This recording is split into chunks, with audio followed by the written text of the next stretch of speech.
അവന്റെയും പുത്രന്റെയും പരിശുദ്ധാത്മാവിന്റെയും നാമത്തിൽ ആമേൻ. അമ്മേ പരിശുദ്ധ അമ്മേ, അമ്മേ പരിശുദ്ധമേ, ദൈവമാതാവേ, കൃപാസനത്തിലൂടെ ഞങ്ങൾക്കും ഞങ്ങളുടെ ദേശത്തിനും അമ്മ മധ്യസ്ഥം തേടി തന്ന എല്ലാ അനുഗ്രഹങ്ങൾക്കും കൃപകൾക്കും ഞങ്ങളിപ്പോൾ ഹൃദയം നിറഞ്ഞ നന്ദി പറയുന്നു. അമ്മേ പരിശുദ്ധമേ, ദൈവമാതാവേ, 2004 ഡിസംബർ 7 ഉച്ചകഴിഞ്ഞ് 2:30 കൃപാസനത്തിൽ സംഭവിച്ച അമ്മയുടെ പ്രത്യക്ഷപ്പെടലിനെക്കുറിച്ച് തിരുസഭയ്ക്ക് സമർപ്പിച്ചിരിക്കുന്ന പഠനരേഖകളുടെ മേൽ സഭാത്മകമായ പഠനം ആരംഭിക്കുവാൻ ഞങ്ങൾ പ്രാർത്ഥിക്കുന്നു. അമ്മേ പരിശുദ്ധമേ, ഭൂസ്വർലോകങ്ങളുടെ രാജ്ഞിയായ അങ്ങേയ്ക്ക് ഭൗമസംരക്ഷണത്തിനായി പ്രപഞ്ചപ്രകൃതിയെ തന്നെ തിരുസഭ പ്രതിഷ്ഠിക്കുവാൻ ഈ പ്രത്യക്ഷീകരണം വഴി ഇടയാക്കണമേ. പരിശുദ്ധമേ, ജപമാല മാതാവേ, സകല കൃപാസനം പ്രാർത്ഥനയോടും ചേർത്ത് ഞങ്ങളിപ്പോൾ പ്രാർത്ഥിക്കുന്ന ഈ കുടുംബത്തിന്റെ പ്രത്യേക നിയോഗം മക്കളെ.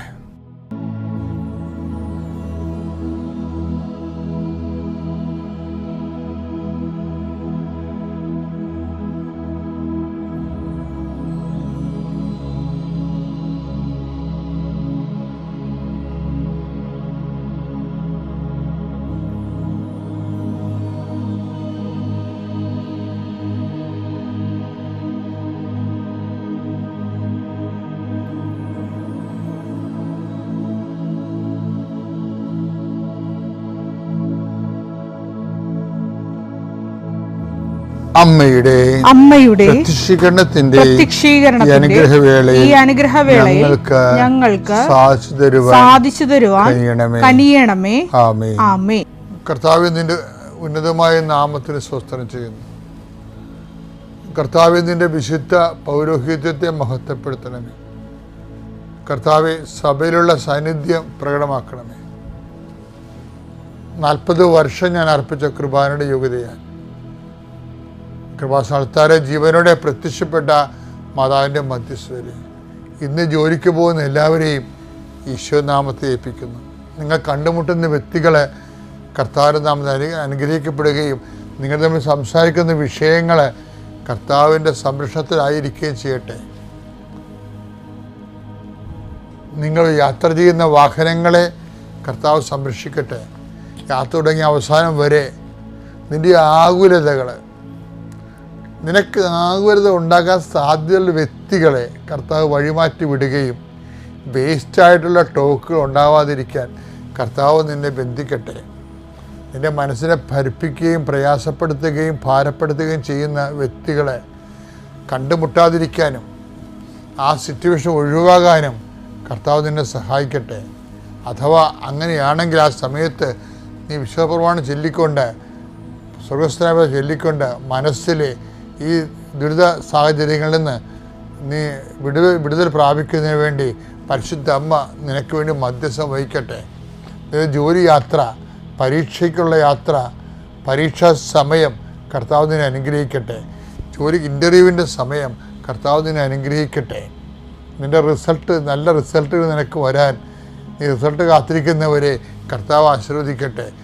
കർത്താവ് ഈ മഴയുടെ കാലവും വെള്ളത്തിൻ്റെ ശല്യവും രോഗത്തിൻ്റെ പെരുപ്പവും മനസ്സിൻ്റെ ഇടർച്ചയും ഉറക്കമില്ലാത്ത അവസ്ഥയും കുടുംബത്തിൻ്റെ ദുരിതങ്ങളും കർത്താവ് ആരെല്ലാം എന്തെല്ലാം ദുരിതങ്ങൾ അനുഭവിക്കുന്നുവോ കർത്താവിൻ്റെ കാരുണ്യത്തിൻ്റെ പുതപ്പ് എൻ്റെ ഉള്ളിലാകട്ടെ. അവർ എൻ്റെ കർത്താവിൻ്റെ ഉന്നതമായ നാമത്തിൽ ജോലി തേടി പോകുന്നവർ, കുടുംബത്തിൽ ജീവിക്കാൻ മാർഗമില്ലാത്ത സാമ്പത്തിക വിഷമം അനുഭവിക്കുന്നവർ, സാമ്പത്തിക ക്ലേശവും കടവും അനുഭവിക്കുന്നവർ, മനസ്സിൽ വല്ലപാടും ചത്താൽ മതിയെന്ന് പോലും പൈശാചികമായിട്ട് ചിന്തിച്ച് പോകുന്നവർ, എങ്ങനെ ജീവിക്കുമെന്ന് അറിയാൻ പാടില്ലാതെ വേദനിക്കുന്നവർ, ഈ ഒറ്റ പ്രാർത്ഥന കൊണ്ട് കൃപാസനം അൾത്താരെ ജീവനോടെ പ്രത്യക്ഷപ്പെടാൻ മറിയാം പരിശുദ്ധ അമ്മ നിന്നെ സഹായിക്കട്ടെ. ഇന്ന് പ്രസവം നിശ്ചയിച്ചിരിക്കുന്നവർ, ഇന്ന് ഓപ്പറേഷൻ നിശ്ചയിച്ചിരിക്കുന്നവർ, ഇന്ന് ആശുപത്രി പോകുന്നവർ, ഇന്ന് ടെസ്റ്റിന് പോകുന്നവർ, ടെസ്റ്റിൻ്റെ റിസൾട്ടിന് പോകുന്നവർ, ഡ്രൈവിങ്ങിൻ്റെ ലൈസൻസിന് പോകുന്നവർ, അതിൻ്റെ ടെസ്റ്റിന് പോകുന്നവർ, കർത്താവെ എല്ലാവരെയും നിൻ്റെ നാമത്തിൽ ഞാൻ ആശീർവദിക്കുന്നു. കർത്താവെ, ഇന്ന് തുടക്കം കുറിക്കുന്ന ഓരോരോ കാര്യങ്ങളുണ്ട്. ചിലപ്പോൾ വീടായിരിക്കാം, ചിലപ്പോൾ വീട് വെക്കുന്നതാകാം, ചിലപ്പോൾ കട്ട്ല വെക്കുന്നതാകാം, ചിലപ്പോൾ അടിത്തറ ശില പാകുന്നതാകാം. കർത്താവെ, എന്തു തന്നെയായാലും ഇന്ന് കയറിപ്പൊറുതിയുള്ളവരാകാം. അങ്ങനെയുള്ള എല്ലാ മേഖലകളും, വിവാഹം അന്വേഷിക്കുന്ന ഉൾപ്പെടെ, അടിയന്തരം നടക്കുന്ന ഉൾപ്പെടെ, നിൻ്റെ വീട്ടിൽ നടക്കുന്ന മുഴുവൻ കാര്യങ്ങൾ, നീയുമായി ബന്ധപ്പെട്ട മുഴുവൻ കാര്യങ്ങൾ 40 വർഷം ഞാൻ അർപ്പിച്ച കൃപാന്റെ യുഗതയാൽ കൃപാസ്ഥാനത്താറെ ജീവനോടെ പ്രത്യക്ഷപ്പെട്ട മാതാവിൻ്റെ മധ്യസ്ഥത്താൽ നിൻ്റെ ജീവിതവും ജീവിത ചുറ്റുപാടുകളും സഹപ്രവർത്തകരും സഹസഞ്ചാരികളും കർത്താവിൻ്റെ നാമത്തിൽ അനുഗ്രഹിക്കപ്പെടട്ടെ. നിത്യം പിതാവും പുത്രനും പരിശുദ്ധാത്മാവായ സർവ്വേശ്വരനെ നീക്കുവാമേ. വിശ്വാസ പ്രമാണം. സർവശക്തനായ പിതാവും ആകാശത്തിന്റെയും ഭൂമിയുടെയും സൃഷ്ടാവുമായ ദൈവത്തിൽ ഞാൻ വിശ്വസിക്കുന്നു. അവിടുത്തെ ഏകപുത്രനും ഞങ്ങളുടെ കർത്താവുമായ ഈശോമിശിഹായിലും ഞാൻ വിശ്വസിക്കുന്നു. ഈ പുത്രൻ പരിശുദ്ധാത്മാവിനാൽ ഗർഭസ്ഥനായി കന്യകാമറിയത്തിൽ നിന്ന് പിറന്ന് പൊന്തിയോസ് പീലാത്തോസിന്റെ കാലത്ത് പീഡകൾ സഹിച്ച് കുരിശിൽ തറയ്ക്കപ്പെട്ട് മരിച്ച് അടക്കപ്പെട്ട് പാതാളങ്ങളിൽ ഇറങ്ങി മരിച്ചവരുടെ ഇടയിൽ നിന്ന് 3-ാം നാൾ ഉയർത്ത് സ്വർഗത്തിലേക്ക് എഴുന്നള്ളി സർവശക്തിയുള്ള പിതാവായ ദൈവത്തിന്റെ വലതുഭാഗത്തിരിക്കുന്നു. അവിടെ നിന്ന് ജീവിക്കുന്നവരെയും മരിച്ചവരെയും വിധിക്കുവാൻ വരുമെന്നും ഞാൻ വിശ്വസിക്കുന്നു. പരിശുദ്ധാത്മാവിലും ഞാൻ വിശ്വസിക്കുന്നു. വിശുദ്ധ കത്തോലിക്കാ സഭയിലും പുണ്യവാന്മാരുടെ ഐക്യത്തിലും പാപങ്ങളുടെ മോചനത്തിലും ശരീരത്തിന്റെ ഉയർപ്പിലും നിത്യമായ ജീവിതത്തിലും ഞാൻ വിശ്വസിക്കുന്നു. ആമേൻ. സുഖസ്ഥനായ ഞങ്ങളുടെ പിതാവേ, അങ്ങയുടെ നാമം പൂജിതമാകണമേ. അങ്ങയുടെ രാജ്യം വരണമേ. അങ്ങയുടെ തിരുമനസ് സ്വർഗത്തിലെ പോലെ ഭൂമിയിലും ആകണമേ. അന്നു വേണ്ടുന്ന ആഹാരം ഇന്ന് ഞങ്ങൾക്ക് തരണമേ. ഞങ്ങളോട് തെറ്റ് ചെയ്യുന്നവരോട് ഞങ്ങൾ ക്ഷമിക്കുന്നത് പോലെ ഞങ്ങളുടെ തെറ്റുകൾ ഞങ്ങളോടും ക്ഷമിക്കണമേ. ഞങ്ങളെ പ്രലോഭനത്തിൽ ഉൾപ്പെടുത്തരുതേ, തിന്മയിൽ ഞങ്ങൾ രക്ഷിക്കണമേ. ആമേൻ. നന്മ നിറഞ്ഞ മറിയമേ, സ്വസ്തി. കർത്താവ് അങ്ങയുടെ കൂടെ സ്ത്രീകളിൽ അങ്ങ് അനുഗ്രഹിക്കപ്പെട്ടവളാകുന്നു.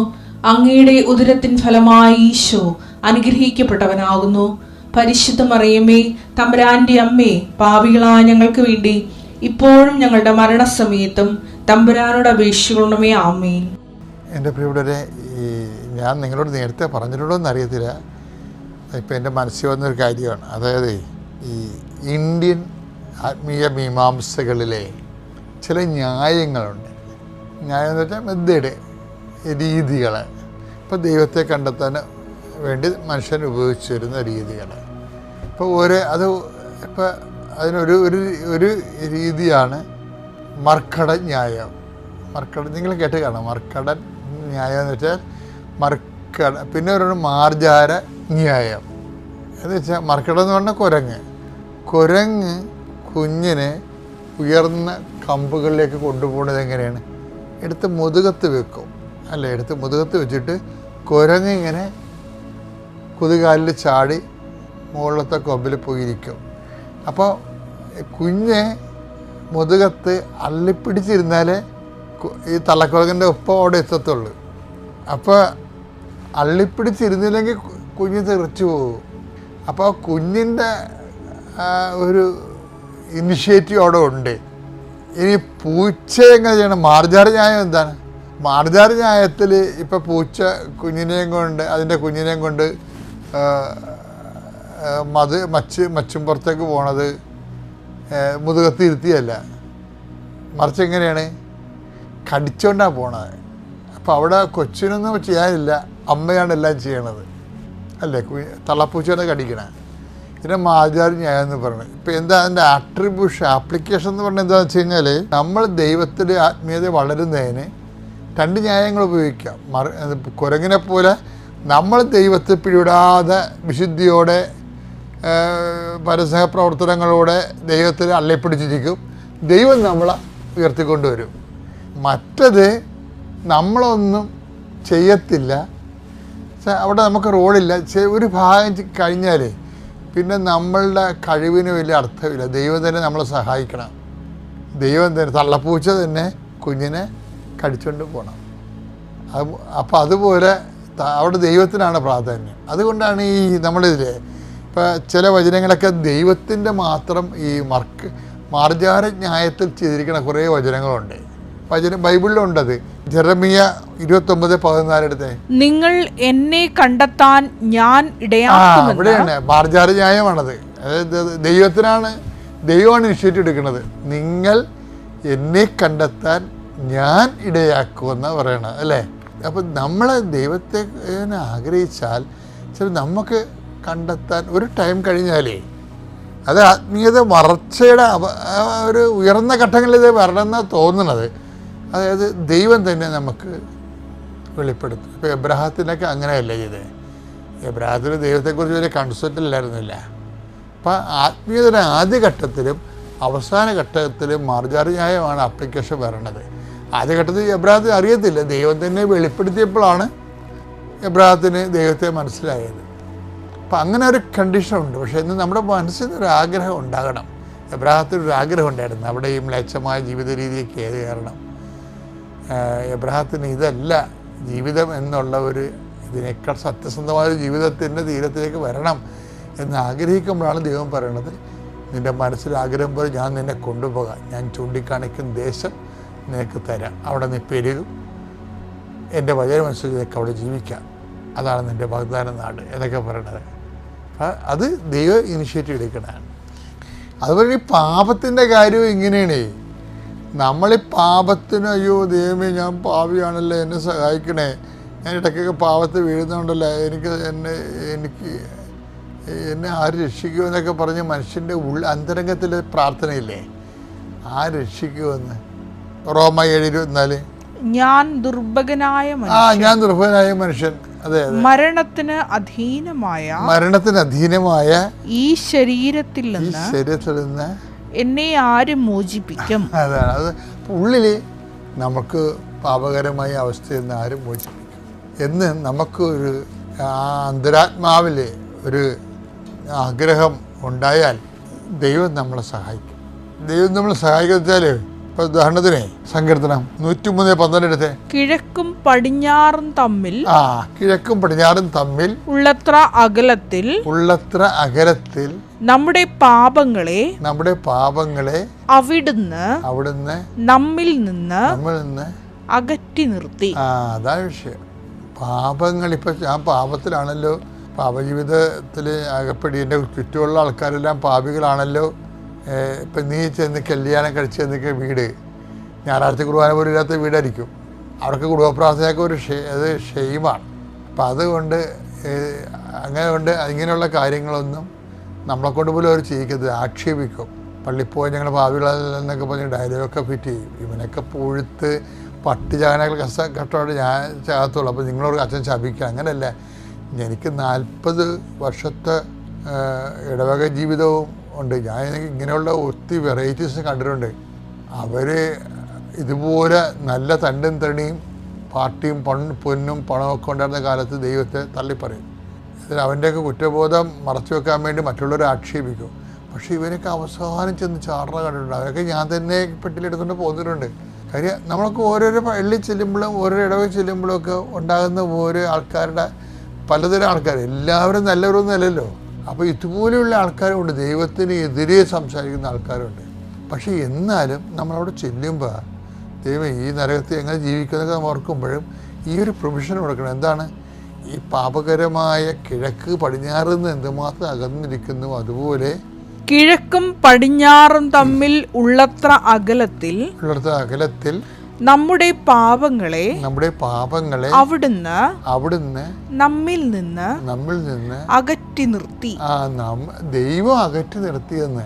ഇപ്പം നമ്മൾ അകറ്റി നിർത്താൻ ചില സമയത്ത് നമുക്ക് പറ്റാത്ത രീതിയിൽ നമുക്ക് ബലഹീനമായി പോയാലും നിനക്ക് ദൈവത്തിന് ഒരു ആശ്രയം ഉണ്ടെങ്കിൽ ദൈവം നിന്നെ, ഇപ്പം ഞാൻ തന്നെ ഓർക്കും ഈ പള്ളി കുർബാനയ്ക്ക് എൻ്റെ പിഴ എൻ്റെ വലിയ പിഴ, ശരിക്കും പറഞ്ഞാൽ വലിയ പിഴയെന്ന് അങ്ങനെ എല്ലാവരും അടിക്കാൻ അവർക്ക് വലിയ പാപം ചെയ്തവരാണെന്ന് എനിക്ക് തോന്നിയിട്ടില്ല. പിന്നെ അത് പ്രാർത്ഥനയുടെ രീതിയിൽ ചെയ്യണതാണ്. പക്ഷേ എന്തോ വലിയ പിഴ ചെയ്യാതിരിക്കാൻ ദൈവം നമ്മളെ സഹായിക്കുന്നുണ്ട്. അത് നമുക്ക് നിഷേധിക്കാൻ പറ്റുമോ? അപ്പോൾ അങ്ങനെ ഉണ്ടെങ്കിൽ നീ കൃപയിലാണ്, കർത്താവിൻ്റെ സന്ധിപ്പിലാണെന്ന് ഓർക്കണം. വലിയ പിഴയൊന്നും ഇല്ലല്ലോ നിനക്ക്. അത് ഉണ്ടെങ്കിൽ അതിൽ നിന്ന് മാറ്റി ദൈവത്തോട് പറഞ്ഞ കർത്താവ്, ഞാൻ എല്ലാവരും അഴിമതിയും അനീതിയും എൻ്റെ പങ്ക് പറ്റി ഞാനവിടെ എതിരെ കാശ് മേടിക്കാതിരുന്ന തീർച്ചയായിട്ടും ഞാനവിടെ നോട്ടപ്പുള്ളിയാകും. എനിക്ക് ആ സിറ്റുവേഷൻ ഞാൻ രക്ഷിക്കണമെന്ന് ദൈവത്തോട് പറയണം. കാര്യം ഓരോരോ സ്ഥലത്തൊക്കെ ഓഫീസിലൊക്കെ വരുന്നവരെ അവർ വൈകുന്നേരം വരുമ്പോൾ അവിടെ വലിപ്പിൽ 10,000, 500, 5,000 രൂപയൊക്കെ കിടക്കും. അത് പങ്കിട്ടെടുക്കണം. അഴിമതി നടത്തിയതിനും അതിൻ്റെ പേര് പങ്കിട്ടെടുക്കണം. എല്ലാ ഓഫീസൊന്നും ഇല്ല, ഞാൻ പണ്ടത്തെ കാര്യമാണ് പറയണത്. പക്ഷെ എന്നാലും നമ്മൾ സത്യസന്ധമായി ജോലി ചെയ്യുന്നവർക്കൊക്കെ ഇതിൻ്റെ ആവശ്യമുണ്ടാ? അടുക പരപീഡയല്ലേ ഇത് എന്ന് വെച്ചാൽ ദൈവത്തോട് നമ്മൾ കണ്ണീരോട് പ്രാർത്ഥിച്ചാൽ ആ സിറ്റുവേഷൻ നമ്മൾ ദൈവം മാറ്റും. പക്ഷെ നമ്മൾ ആത്മാർത്ഥത്തോടെ ആഗ്രഹിക്കണം. കാര്യം ദൈവം മാറ്റും എന്നുള്ളതാണ് ഈ സങ്കീർത്തനം 3:12 ഞാനും അനേകം മക്കളുടെ ജീവിതത്തിൽ കണ്ടിരിക്കുന്നത്. അപ്പോസ്തല പ്രവർത്തനങ്ങൾ 11:18 ഈ വാക്കുകൾ കേട്ടപ്പോൾ അവർ നിശബ്ദരായി. ജീവനിലേക്ക് നയിക്കുന്ന അനുതാപം വിജാതീയർക്കും ദൈവം പ്രദാനം ചെയ്തിരിക്കുന്നു എന്ന് പറഞ്ഞുകൊണ്ട് ഉദ്ദേശിക്കത്തേ ഉള്ളു. ഈ അനുതാപം, പാപം പോലും നമ്മളിത് മാറ്റണ ദൈവത്തിന് റോളുണ്ട്. അതൊരു മാർജാരന്യായമാണ്. അതുപോലെ അനുതാപം നൽകുന്നതിന് ദൈവത്തിന് റോളുണ്ട്. അപ്പോൾ ദൈവത്തിൽ നിന്ന് മാറാതെ സത്യം ആഗ്രഹിച്ചാൽ എപ്പോഴായാലും നമ്മളെ ദൈവം സഹായിക്കും. ദൈവം നിങ്ങളെ അനുഗ്രഹിക്കട്ടെ. പിതാവിൻ്റെയും പുത്രൻ്റെയും പരിശുദ്ധാത്മാവിൻ്റെ നാമത്തിൽ. നോർമൽ വെച്ചാണ് 26 ഡേയ്സ് പിടിക്കണതാണ്. എനിക്ക് വെറും 4 ഡേയ്സ് അപ്പോയിൻമെൻറ്റ് കഴിഞ്ഞ് 4 ഡേയ്സ് കഴിഞ്ഞപ്പോഴേക്കും എനിക്ക് വിസ വന്ന്. ഞാൻ ഇതുവരെയായിട്ടും എൻ്റെ വിസ ഓപ്പൺ ചെയ്തിട്ടില്ല. അപ്പോൾ ഞാൻ ഇവിടെ വന്ന് മാതാവിൻ്റെ മുമ്പിൽ നിന്ന് ഓപ്പൺ ചെയ്യണം എന്നായിരുന്നു എൻ്റെ ആഗ്രഹം. അതുപോലെ തന്നെ ഞാനിപ്പോൾ ചെയ്യാനാണ്. ഇത്രയും ഏറെ അനുഗ്രഹങ്ങൾ തന്ന ഈശോയ്ക്കും മാതാവിന് 1000 നന്ദി. അടുത്ത മാസം 20-ാം തീയതി ഞാൻ പോണേണ് UK-യിലേക്ക്. ഇനി എൻ്റെ ജീവിതത്തിന് അങ്ങോട്ട് എൻ്റെ ഈശോയും മാതാവിൻ്റെ അനുഗ്രഹം കൊണ്ട് മാത്രമേ എനിക്ക് ജീവിക്കാൻ പറ്റുള്ളൂ. അതുപോലെ തന്നെ ഞാൻ പ്രാർത്ഥിക്കുകയും ചെയ്യുന്നു. എല്ലാവരും എനിക്ക് വേണ്ടി പ്രാർത്ഥിക്കുകയും ചെയ്യണം. അതുപോലെ തന്നെ എൻ്റെ ഫ്രണ്ട്, അവളും എന്നെപ്പോലെ 17th തന്നെയായിരുന്നു അപ്പോയിൻമെൻറ്റ് വെച്ചത് വിസയ്ക്ക്.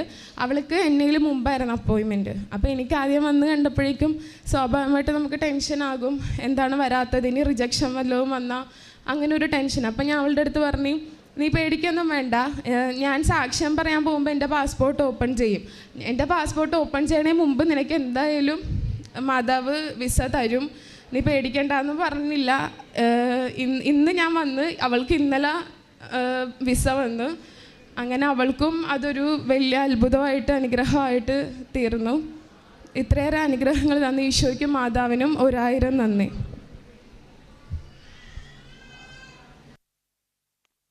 പ്രേക്ഷിത പ്രവർത്തനം എന്ന് പറയുന്നത് ഇവിടെ നിന്ന് വാങ്ങിച്ചുകൊണ്ട് പോകുന്ന പത്രം ഞാൻ എല്ലാവർക്കും കൊടുക്കും. പിന്നെ എൻ്റെ ഞാനിവിടെ ഉടമ്പടിയിൽ വെച്ചിരുന്ന ഒരു കാര്യമാണ്, എനിക്കൊരു നല്ലൊരു ജോലി വേണമെന്ന്. എനിക്ക് മാതാവ് 8 മാസമായി ഞാനൊരു ജോലിയിൽ കയറിയിട്ട്. അപ്പം ഞാൻ 10 വർഷത്തോളം ഈ അഖണ്ഡ ജപമാലയിൽ പങ്കെടുക്കുമ്പോഴും ഞാൻ ഓർക്കും, എനിക്ക് എന്നെങ്കിലും ഒരു വണ്ടി ആളുകളെ അഖണ്ഡ ജപമാലയിൽ പങ്കെടുപ്പിക്കാൻ പൈസയൊന്നും വാങ്ങിക്കാതെ ഇഷ്ടമുള്ള എല്ലാവരെയും എനിക്കിവിടെ കൊണ്ടുവരണമെന്ന് ആഗ്രഹം ഉണ്ടായിരുന്നു. കഴിഞ്ഞ ഒക്ടോബറിലെ അഖണ്ഡ ജപമാലയിൽ ഒരു വണ്ടി ആളുകളെ എനിക്കിവിടെ കൊണ്ടുവരാൻ സാധിച്ചു. പിന്നെ രോഗികളായി കിടക്കുന്ന ആൾക്കാരെ പോയി സന്ദർശിക്കും. എന്നാൽ കഴിയുന്ന രീതിയിൽ ഞാൻ അവരെ സഹായിക്കും. എല്ലാ ദിവസവും ഞങ്ങൾ 4 പേരും മുടങ്ങാതെ എല്ലാ ദിവസവും പള്ളിയിൽ പോകും. 2 ആഴ്ച കൂടുമ്പോൾ കുമ്പസാരിക്കും. ബൈബിൾ വായന വല്ലപ്പോഴും ഉണ്ടായിരുന്നു. ഞങ്ങൾ ഈ ഉടമ്പടി എടുത്തപ്പോൾ ഞാനും എൻ്റെ മോളും എൻ്റെ മോനും മുടങ്ങാതെ ബൈബിൾ വായിക്കും.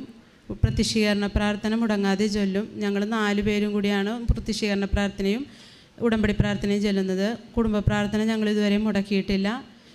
സ്വയം തനിച്ചുള്ള പ്രാർത്ഥനകളും ഞാൻ ബസ്സിൽ ജോലിക്ക് പോകുമ്പോഴും തിരിച്ചു വരുമ്പോഴും ഞാൻ എപ്പോഴും ജപമാല ചൊല്ലിക്കൊണ്ടേ ജോലിക്ക് പോകാറുള്ളൂ. തിരിച്ചു വരുമ്പോഴും ഇത്രയും വലിയ അനുഗ്രഹം തന്ന ഈശോയ്ക്കും മാതാവിനും 1000 നന്ദി പറയുന്നു. ദൈവ തിരുനാമത്തിന് മഹത്വം ഉണ്ടാകട്ടെ. ഈ അൾത്താരയിൽ വന്ന് സാക്ഷ്യം പറയാൻ അമ്മ മാതാവും തിരുക്കുമാരനും തന്ന അനുഗ്രഹങ്ങൾക്ക് ഒരുപാട് നന്ദി പറയുന്നു. എൻ്റെ പേര് വിൻസി മാത്യൂസ്. ഞാനൊരു പീഡിയാട്രീഷ്യനാണ്. മുളന്തുരുത്തിൽ നിന്നാണ് വരുന്നത്. ഞാനൊരു ജാക്കോബൈറ്റ് വിശ്വാസിയാണ്. ഞാൻ ആദ്യമായിട്ട് കൃപാസനത്തിൽ വരുന്നത് എൻ്റെ ചേച്ചി എന്നെ കൊണ്ടുവന്നത്. അത് 2021 ഓഗസ്റ്റിലായിരുന്നു. അപ്പം ഞാൻ വന്ന് എൻ്റെ മെയിനായിട്ടുള്ള 2 ഉടമ്പടിയായിരുന്നു. ഞാൻ UK പോകാനായിട്ട് അവിടെ MRCPCH എന്ന് പറഞ്ഞൊരു എക്സാം പാസ്സായാലേ നമുക്കവിടെ പ്രാക്ടീസ് ചെയ്യാനായിട്ടുള്ള ലൈസൻസ് കിട്ടുള്ളൂ. ഭയങ്കര ടഫായിട്ടുള്ളൊരു എക്സാമാണ്. മെയിനായിട്ടും അതിൻ്റെ ക്ലിനിക്കൽസ് എന്ന് പറഞ്ഞിട്ടുണ്ടെങ്കിൽ എനിക്ക് എന്നെക്കൊണ്ട് പറ്റാത്ത അത്രയും ഡിഫിക്കൽട്ടായിട്ടുള്ളൊരു എക്സാമാണ്. അപ്പോൾ ഞാനതൊരു ഫസ്റ്റ് അറ്റംപ്റ്റിൽ തന്നെ പാസ്സാക്കി തരണമെന്നാണ് ഞാൻ നിയോഗം വെച്ചത്. രണ്ടാമത് എൻ്റെ കല്യാണം, അപ്പോൾ എനിക്ക് 31 വയസ്സായിരുന്നു, കല്യാണം നടന്നിട്ടുണ്ടായിരുന്നില്ല. അപ്പം ഞാൻ ഡേറ്റ് വെച്ചു പ്രാർത്ഥിച്ചു. അത് കഴിഞ്ഞിട്ട് കോവിഡൊക്കെ കാരണം ഈ 3rd സ്റ്റെപ്പ് കുറച്ച് പോസ്റ്റ്പോൺ ആയിപ്പോയി. പക്ഷെ ഞാൻ ഡേറ്റ് വെച്ച് പ്രാർത്ഥിച്ച് അത് എൻ്റെ ഫ്രണ്ട്സിനൊക്കെ ഓൾറെഡി കിട്ടി. അവരെന്നേക്കാളും 6 months മുമ്പ് അപ്ലൈ ചെയ്തതാണ്. അപ്പം എനിക്ക് ഇനിയും ഒരു 6 months കഴിഞ്ഞാലേ എനിക്ക് പുതിയ സീറ്റ് വേക്കൻ്റ് ആയിട്ട് അവിടെ കിട്ടത്തുള്ളൂ. പക്ഷേ ഞാൻ കറക്റ്റ് ആ ഡേറ്റ് വെച്ച് പ്രാർത്ഥിച്ചപ്പോൾ എനിക്കറിയില്ല, മേ ബി മുമ്പ് അപ്ലൈ ചെയ്ത ആരെങ്കിലും അവരുടെ ആപ്ലിക്കേഷൻ വിഡ്രോ ചെയ്തിട്ടുണ്ടാവും. എനിക്ക് കറക്റ്റ് ഞാൻ ആ പറഞ്ഞ ഡേറ്റിൽ തന്നെ എനിക്ക് ആ എക്സാമിന് സീറ്റ് കിട്ടി. എക്സാം നല്ല ടഫായിരുന്നു. ഞാൻ 2-3 സ്റ്റേഷനിലൊക്കെ ഫുള്ള് ബ്ലാങ്ക് ആയിപ്പോയി. പാസ്സാവുന്നൊന്നും ഞാൻ പ്രതീക്ഷിച്ചില്ല. പക്ഷേ റിസൾട്ട് വന്നപ്പോൾ ഞാൻ പാസ്സായി. അതേപോലെ തന്നെ ഉടമ്പടി എടുത്ത് വിത്തിൻ 6 months നല്ലൊരു ഫാമിലി, നല്ലൊരു ഹസ്ബൻഡ്, എൻ്റെ കല്യാണം നടന്നു. അപ്പം ഞാൻ അത് 2 ആയിരുന്നു എൻ്റെ മെയിൻ നിയോഗങ്ങൾ. അത് കഴിഞ്ഞപ്പോഴത്തേക്കും ഞാൻ പിന്നെ ഉടമ്പടി അങ്ങനെ ഫോളോ ചെയ്തില്ല. എക്സാം എന്ന് ഭയങ്കര ടഫായിട്ടുള്ള എക്സാം. അപ്പോൾ പാസ്സായപ്പം എനിക്ക് കുറച്ച് അഹങ്കാരമോ ഇത് കിട്ടിയില്ലോ, ഫസ്റ്റ് അറ്റംപ്റ്റിൽ തന്നെ കിട്ടിയില്ലോ, പിന്നെ ഞാൻ ഉടമ്പടി അങ്ങനെ ഫോളോ ചെയ്യാനോ അങ്ങനെയൊന്നും പറഞ്ഞില്ല. ഞാൻ ഫസ്റ്റ് ഇവിടെ ചേച്ചിയുടെ ഒപ്പം വന്നപ്പം ഞാനിങ്ങനെ അന്നേരം എനിക്ക് ഉടമ്പടിനെ കുറിച്ചോ ഇവിടെ എന്താ നടക്കുന്നത് അങ്ങനെയൊന്നും എനിക്കറിയില്ലായിരുന്നു. അപ്പം ഞാനിങ്ങനെ മനസ്സിൽ പറഞ്ഞായിരുന്നു ഈ 2 നിയോഗങ്ങൾ അത് എന്നെ സംബന്ധിച്ച് ഭയങ്കരമായിട്ടുള്ള പ്രാക്ടിക്കൽ അല്ലാത്ത 2 കാര്യങ്ങളാണ്. ഇത് 2 നടന്നാൽ ഞാൻ ഇവിടെ വന്ന് സാക്ഷ്യം പറയാം എന്ന് ഞാൻ അങ്ങനെ നേർന്നിട്ടുണ്ടായിരുന്നു. എനിവേസ് ഇതൊക്കെ കഴിഞ്ഞപ്പോഴത്തേക്കും ഞാൻ അതിൻ്റെ കാര്യം കംപ്ലീറ്റ്ലി മറന്നുപോയി. യൂഷ്വലി എക്സാം പാസ്സായി കഴിഞ്ഞാൽ നമുക്കൊരു 3 to 4 months നമുക്ക് ബാക്കിയുള്ള പ്രോസസ്സിംഗ് ഒക്കെ ഭയങ്കര സിമ്പിളാണ്. അപ്പം ഞാൻ വിചാരിച്ചു ഒരു 3 to 4 months ഇനി എനിക്ക് UK പോകാം അങ്ങനെ വിചാരിച്ചു. പക്ഷേ എൻ്റെ പ്രശ്നങ്ങൾ അവിടെയാണ് സ്റ്റാർട്ട് ചെയ്തത്. ഞാനാണെങ്കിൽ അവിടുത്തെ മെഡിക്കൽ കൗൺസിലിൽ നമ്മൾ റിസൾട്ടൊക്കെ അയച്ചു കൊടുത്തു. അപ്പോൾ അവർക്ക് നമ്മൾ പഠിച്ച സ്ഥലത്ത് നിന്നുള്ള ഗുഡ് സ്റ്റാൻഡിങ് സർട്ടിഫിക്കറ്റ് വേണം. ഞാൻ പഠിച്ച ആസാമിലായിരുന്നു ഞാൻ MD എടുത്തത്. അവരോട് ചോദിച്ചു. അപ്പോൾ അവർ പറഞ്ഞു അവർ ഒരിക്കലും ഗുഡ് സ്റ്റാൻഡിങ് സർട്ടിഫിക്കറ്റ് തരത്തില്ല. റീസൺ ചോദിച്ചോ, റീസണൊന്നും അവർ പറയുന്നുമില്ല. അപ്പം ഞാൻ കുറേ ഫോൺ കോൾസ്, കുറേ മെയിൽ അയച്ചു. അവർ പറഞ്ഞു നിങ്ങൾ നാഷണൽ മെഡിക്കൽ കമ്മീഷനിൽ പോയി അവിടെ നിന്ന് ഗുഡ് സ്റ്റാൻഡിങ് സർട്ടിഫിക്കറ്റ് വാങ്ങണമെന്ന് പറഞ്ഞു. ഞാൻ നാഷണൽ മെഡിക്കൽ കമ്മീഷൻ അവിടെ പോയി. അപ്പോൾ അവർ പറഞ്ഞു അവർക്ക് ഞാൻ UG ചെയ്ത കോളേജിന് സർട്ടിഫിക്കറ്റ് വേണമെന്ന്. അതായത് ഇങ്ങനെ ഞാൻ ഓരോരോ സ്ഥലത്ത് പോകുമ്പോൾ ഓരോരോ തടസ്സങ്ങളാണ്. അപ്പോൾ ഞാൻ UG ചെയ്യുന്ന സ്ഥലത്ത് പോയപ്പം അതിൻ്റെ സെക്ഷൻ ഡീൽ ചെയ്യുന്ന ആൾ 2 weeks ലീവാണ്. പിന്നെ ആ ചേട്ടൻ തിരിച്ചു വന്ന് അതെല്ലാം ചെയ്ത് കഴിഞ്ഞപ്പോഴത്തേക്കും ഞാൻ ആദ്യം പാസ്സായിരുന്ന OET എക്സ്പയർ. അതായത് ഓരോ സ്റ്റെപ്പ് ഇങ്ങനെ തടസ്സങ്ങളായിട്ട് വന്നുകൊണ്ടിരിക്കുമ്പോഴാണ് എൻ്റെ OPയിൽ എൻ്റെ സ്റ്റാഫ് കൃപാസനത്തിൽ പത്രം കൊണ്ടുവന്നത്. അപ്പോഴാണ് ഞാൻ ആലോചിച്ചത്